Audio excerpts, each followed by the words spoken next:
A primeira carta de Pedro. Seu nome era Shimon, ou Simão, quando ele se tornou um seguidor de Jesus, e ele fazia parte do círculo interno dos 12 discípulos. Quando ele confessou que Jesus era o Messias, Jesus mudou o nome dele para Kéfas, que é aramaico para pedra, e mais tarde foi traduzido para o grego como Petros, ou Pedro. Jesus prometeu que Pedro se tornaria um líder entre os apóstolos para guiar a comunidade messiânica em Jerusalém nos seus primeiros anos de existência, e foi isso que aconteceu. Lembre-se dos primeiros capítulos do livro de Atos. Pedro acabou sendo chamado para levar as boas novas de Jesus para além das fronteiras de Israel. Mas essa carta foi escrita décadas após essa missão ao mundo romano em geral. Descobrimos no final dessa carta que Pedro está em Roma, que ele chama de Babilônia. E aprendemos que Pedro encomendou essa carta, mas na verdade ela foi composta por um homem chamado Silvano, que era um colega de Pedro. Essa foi uma carta circular enviada para várias comunidades eclesiásticas na província romana da Ásia Menor, que é a atual Turquia. E Pedro descobriu que esses irmãos, de grande maioria não judeus, estavam sendo perseguidos. Eles estavam enfrentando hostilidade, sendo assediados pelos seus vizinhos gregos e romanos. E assim, Pedro escreveu para encorajá-los no meio do seu sofrimento, e isso ajuda a explicar o estilo dessa carta e os seus temas principais. A carta começa com uma saudação e se transforma em uma canção poética de louvor a Deus, o que introduz os temas principais explorados na parte principal da carta, em que ele primeiro afirma a nova identidade da família desses cristãos que estão sendo perseguidos, o que os ajudará a ver o seu sofrimento como uma maneira de dar testemunho sobre Jesus, e isso ajuda-os a concentrar esperanças futuras no retorno de Jesus. Vamos aprender mais. Você verá como todas as peças funcionam juntas. Pedro começa cumprimentando essas igrejas como o povo escolhido de Deus que está exilado pelo mundo inteiro. Contudo, Pedro deixa claro ao longo da carta que esses cristãos são gentios, mas aqui ele os descreve com frases do Antigo Testamento que descrevem como Deus escolheu o povo de Israel, a família de Abraão, ele próprio um exilado e errante.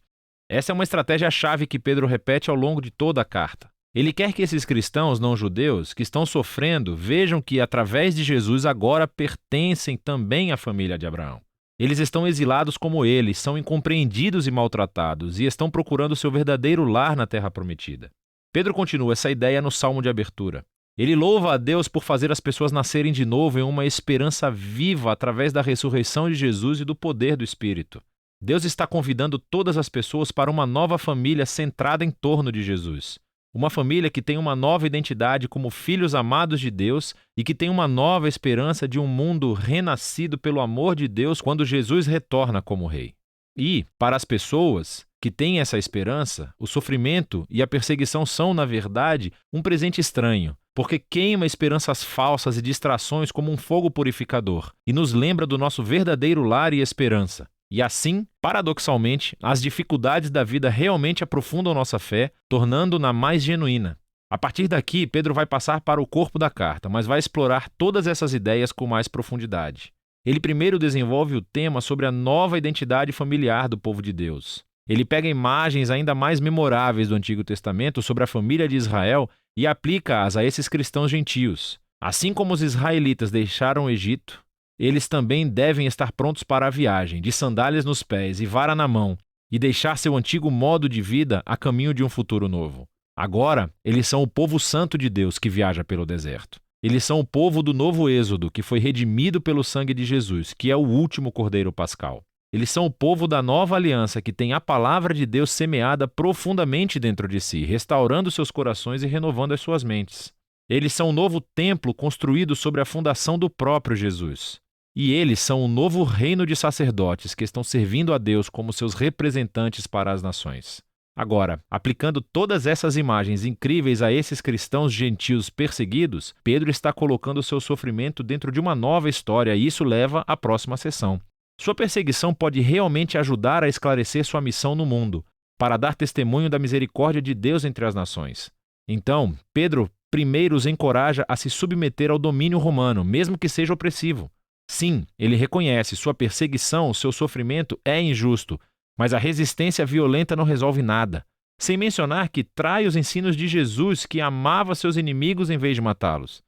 Pedro, então, destaca especificamente a situação muito difícil que os escravos e esposas cristãs enfrentam quando viviam em lares romanos, onde o patriarca não seguia Jesus.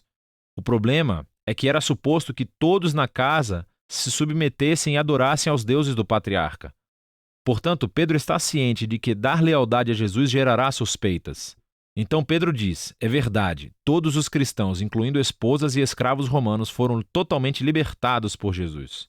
Mas eles devem demonstrar essa liberdade não através da rebelião, mas resistindo ao mal da mesma forma que Jesus fez, mostrando amor e generosidade aos seus inimigos. E em lares onde o marido também é cristão, é uma história diferente. Devem tratar as suas esposas totalmente diferentes de seus vizinhos romanos, considerando-as iguais perante Deus, que são dignas de honra e respeito. Pedro tem esperança de que essa imitação do amor de Jesus e do reino invertido dê poder às suas palavras, ao testemunharem a misericórdia de Deus e mostrarem às pessoas a verdade maravilhosa sobre o caminho de Jesus. Mas Pedro também é realista. Ele sabe que os cristãos continuarão sendo perseguidos, e assim ele os lembra da reivindicação futura. Ele lembra-os de como o próprio Jesus foi perseguido injustamente e assassinado por poderes humanos corruptos, mas na realidade ele estava morrendo pelos pecados dos seus inimigos. E depois disso ele foi reivindicado e recebeu a ressurreição pelo Espírito. E agora Jesus é exaltado como rei sobre todos os poderes humanos e espirituais. Então, Pedro mostra como o batismo aponta para as reivindicações dos seguidores de Jesus. Assim como Noé, eles foram salvos através das águas, não como um ritual mágico, mas como um símbolo sagrado que mostra a sua mudança de coração, o seu desejo de se unir a Jesus em sua morte e ressurreição. E agora, mesmo se eles forem assassinados por seguir a Jesus, a sua esperança está na reivindicação futura e em uma exultação ao lado do seu rei, o que leva Pedro para o momento final. Ele lembra as palavras de Jesus, que seus discípulos deveriam considerar uma honra e alegria serem perseguidos como ele foi. Pedro então pede aos líderes da igreja que cuidem desses cristãos sofredores e mostrem o mesmo tipo de liderança servil que Jesus mostrou aos seus seguidores. E finalmente, Pedro lembra esses cristãos sobre o verdadeiro inimigo que eles estão enfrentando. Essa hostilidade não é simplesmente cultural ou política. Existem forças obscuras do mal espiritual no comando, que inspiram o ódio e a violência. E eles devem resistir a esse mal permanecendo fiéis a Jesus e aos seus ensinamentos, e antecipando o seu retorno e vitória final sobre esse mal. Pedro conclui com uma oração pela força divina e envia uma saudação à igreja em Roma, que ele chama de Babilônia. Isso é bem legal. Pedro está adotando aqui a tradição dos profetas do Antigo Testamento, para quem o nome Babilônia tornou-se o arquétipo para toda e qualquer nação corrupta. E assim Roma tornou-se a nova Babilônia, e o seu império é onde o povo de Deus está agora exilado de seu verdadeiro lar, na criação renovada. A primeira carta de Pedro é um poderoso lembrete da esperança cristã no meio do sofrimento.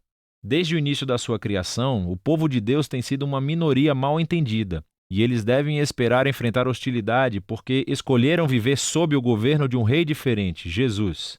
No entanto, a perseguição pode se tornar um presente estranho para a igreja, pois oferece uma oportunidade de mostrar aos outros a surpreendente generosidade e amor de Jesus, alimentados pela esperança do seu retorno.